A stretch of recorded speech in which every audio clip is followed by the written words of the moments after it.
welcome back to my channel. I go by the Nurse Scientist, and if you're new to my channel, welcome. I'm so happy that you're watching this video and you hopefully would stay and come back for future videos. But like I said, I go by the Nurse Scientist.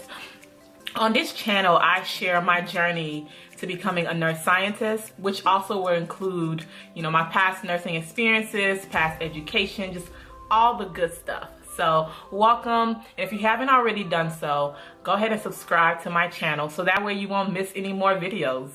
Why would you want to miss more videos? In today's video, I wanted to talk about the struggle of not getting into nursing school. So if you haven't watched my first video, I kind of shared a little bit of that, where I wasn't accepted into my nursing program the first time I applied. Let's stop here. If you haven't, I need you to go watch that video. So I remember it like it was yesterday. I was waiting anxiously for this decision letter to come in the mail. And so I had already called the school and asked them when the decision was going to be made by. They told me the date. And so when that date came, I went to check the mail. And usually, when you're waiting for a decision, you want an envelope that's like thick, because inside of it, it's going to be material. So like how you enroll, what's the next step, orientation, all the good news that you want to hear. So I take my butt over there and I open the mailbox, and y'all, it was a thin little envelope, like loose leaf paper thin envelope. And so just right then and there, my heart, it started pounding so fast, because I just knew that nothing good was gonna come out of that thin little envelope. So I still kind of held out hope.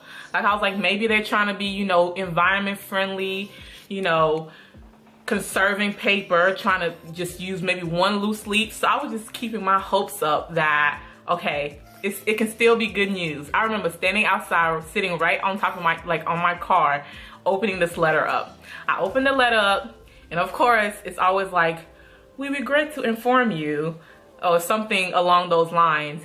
And I felt the tears just pour down. I think at this time it was just so difficult, because I was trying so desperately to get into something, medical school or the nursing program. I felt like I hadn't figured out my life yet. I hadn't tapped into my purpose yet until I was accepted into one of those fields. So I think that's a good place to start, as far as some of the things that I did to kind of process what just happened after finding out that I was not accepted. First thing first, 90% of the time, I can't even say 99% of the time, just cry. Let it all out. Just wherever you are. I was outside. It was a bright and sun-shining day, but I cried right there next to my car. Let those emotions out. Don't suppress them. Don't feel like, oh, I'm just gonna keep moving. I really truly believe in allowing emotions to just process out of you, and sometimes that's through tears. So go ahead and cry it out. Another thing that I did was I ripped up the letter. So if you gonna go ahead and take that paper and just rip it up if you feel led to. I'm not saying everybody should do this, but definitely whatever emotions that you feel right then and there, as long as it's non-violent, of course, don't go punching anybody, but just process all those emotions and let it out. Cry, lay down and just be quiet for the day. Whatever you need to do, just process that and just let it out. So number 2 will be to treat yourself. Okay, you worked hard putting this application together. You may have had to get letters of recommendations, get multiple transcripts, mail it in. You put time and effort, and you invested into this application process. And for it to not end the way you wanted it to, you still have to acknowledge the fact that you put in work. Okay, so treat yourself. I enjoy me some Cold Stone. Every time I have a bad day, not every time, but so maybe not every time eat ice cream every time you have a bad day, but definitely with this, I think you need to take that time to honor the work that you put in this application process. It's not easy, and a lot of times people even give up before even applying. Some people don't even try to apply, and you actually took that step to apply and you put yourself out there. Regardless of the decision and the end result, you really put yourself out there by putting your application in. So I think you should honor that by treating yourself. And that could be in a healthy way, like, you know, you go to the gym, or, you know, like me, I like Cold Stone, okay? So step 3 will be to not be too hard on yourself. So after you've processed your emotions, you've treated yourself, I think what I did was sometimes I got into my own head and I started blaming myself, you know, saying really negative things to myself, like, oh, I mustn't have been smart enough, that, you know, no other school's gonna want me, like just negative things that you start speaking to yourself. Don't do that. Do not be hard on yourself. There are a million reasons, so many reasons out there why you could not have gotten in, and some reasons could be just that the school had a limited space and they can't take everybody.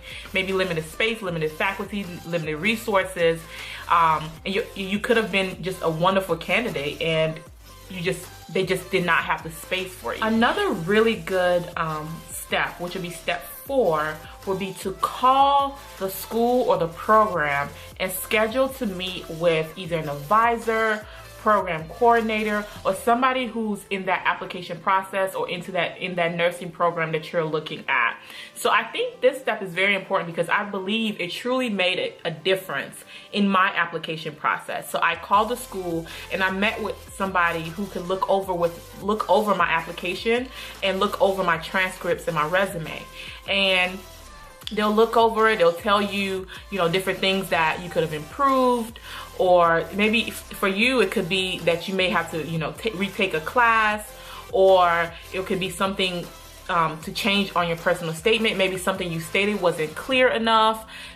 There's so many different things that you could probably tweak here and there to make improvements on your application. So call the school and try to get somebody to meet with you and look over your application, or even ask them over the phone if they cannot meet with you, to see maybe what was it about your application that prevented you from being accepted.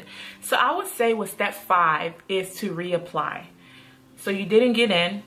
You've done all these other steps. You've made improvement to your applications. You made improvement to your grades. You may have retaken a class or two. You may have made tweaks and changes to your personal statement. You've had multiple people look at it.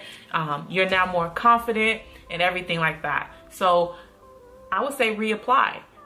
Look into other programs as well as you're reapplying. Reapply maybe if you're like me, where you are, you know, dedicated to this one program, but also open up your options to other programs and put in your applications there.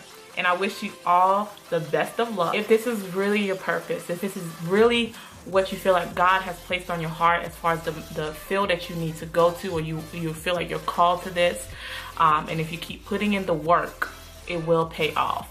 And so I wish you all the best of luck. Comment down below if you have some other steps, or if you've been in this situation before, and just because I definitely know it's not only 5 steps. There's so many different things that you can do, but I didn't want to make this like an hour-long video. But comment down below, let me know some of the things that you have done to improve your application, and also let me know if this helped. Okay, bye guys. And I did not forget, go ahead and like, comment, and subscribe so you won't miss any more videos. Okay, bye.